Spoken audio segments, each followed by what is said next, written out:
ప్రభువైన యేసుక్రీస్తు నామములో మీకు సమాధానం కలుగునుగాక. ఈ ఉదయకాల సమయం కొరకు 138వ కీర్తన 7వ వచనము, దావీదు భక్తుడు చేసినటువంటి అద్భుతమైనటువంటి ప్రార్థన, విశ్వాసముతో కూడినటువంటి ప్రార్థన మీకు జ్ఞాపకం చేస్తున్నాను. జాగ్రత్తగా గమనించిన ప్రియులారా, మనము ప్రార్థన చేయనప్పుడు విశ్వాసముతో ప్రార్థించాలి. మనం విశ్వాసంతో ఎప్పుడైతే ప్రార్థన చేస్తామో, మనం ప్రార్థించినప్పుడు అవి మనం పొంది ఉన్నామని నమ్మిన యెడల వాటిని మనం పొందుకుంటాము అని పరిశుద్ధ గ్రంథమైన బైబిల్ మనకి రూఢిగా తెలియజేస్తూ ఉంది. ఇక్కడ దావీదు ప్రార్థన చేస్తున్నాడు చూడండి. నేను ఆపదలో చిక్కబడి ఉన్నాను, నేను సమస్యల్లో ఉన్నాను, నేను ఇబ్బందుల్లో ఉన్నాను, నేను పోరాటాల్లో ఉన్నాను. ఈ మాటను దేవునికి తెలియజేస్తూ విశ్వాసముతో కూడినటువంటి మరొక మాట చెప్తున్నాడు. జాగ్రత్తగా గమనించండి.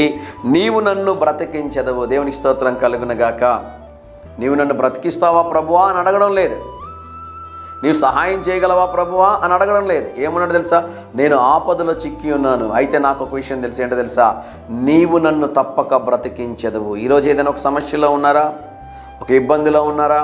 ఒక ఆపదలో మీరు ఉన్నారా? దేవుని సేవకుడిగా చెప్తున్నాను, భయపడొద్దండి. దేవుడు మీకు సహాయం చేసి మిమ్మల్ని విడిపించి మిమ్మల్ని బలపరిచి మిమ్మల్ని జీవింపచేయునుగాక. ధైర్యంగా ఈ దినాన్ని ఎదుర్కోండి. దేవుని సన్నిధి మీకు తోడుగా వచ్చునుగాక. ప్రియ పరలోకపు తండ్రి, ఈ దినం మీరు మాకు ఇచ్చిన శ్రేష్టమైన వాగ్దానము కొరకే స్తోత్రం. మా ప్రియులు తలపెట్టుచున్న ప్రతి కార్యంలో జయమును అనుగ్రహించమని యేసు నామములో ప్రార్థిస్తున్నాము తండ్రి. Amen, amen.